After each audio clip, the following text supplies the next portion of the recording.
சொல்லுங்க, எந்த லாங்குவேஜ்ல பேச போறீங்க? தமிழ். சுங்கம் தவிர்த்த சோழனின் பேரனிடம் கர்வம் தவிர்க்க சொல். லார்ஜஸ்ட் ஸ்போக்கன் லாங்குவேஜ் தெலுங்கு, மூணாவதுதான் தமிழ்.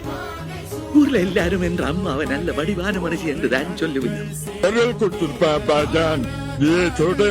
தம்பி கால் மாட்டுக்கு நான் மட்டுமில்ல மக்களே, 4 கோடி விந்தில ஒண்ணு மட்டும் பொழைச்சு உயிரா பிறந்து வாரமே. நீங்க ஓட்ட பிச்சையிலதான் என் உசுறு பொழைச்சு கிடக்குன்னா அந்த உசுறு பீக்கு சமான வேணா வாங்க, நேருக்கு நேரம் மோரி பாத்துருவேன். யாரும் பணியில ஒரு ஆம்பளைக்கு இந்த அடா பொறிக்கிட்டு வந்து சான்ஸோ சாய்ஸோ கொடுக்க கூடாது, ரெண்டையுமே பொறிக்கு போடுவானுங்க. கண்டிஷனா செய்வானுங்க, கேரகம் பிடிச்சவனுங்க. பாத்திருக்கியா? அவன் கையை நான் டெய்லி பிடிக்கிறேன், அதுக்காக அவனை கல்யாணம் பண்ணிக்க முடியுதா? என்ன பிசாசு பேச வைக்கிறதுங்கிற உங்களை இந்த மாமா கொடுக்க போற காசு பேச வைக்கிறதுங்கிறேன் நான். இந்த சொக்கா போட்ட பொண்ணு மாதிரி அவனாவது இட்டுன்னு ஓடி போய் கல்யாணம் பண்ணி போற, அதுதான் குழந்தைங்க போற போகுது. என்ன கல்யாணம் இந்த மம்பளம் யாருங்க? விவசாயிகளோட தோலை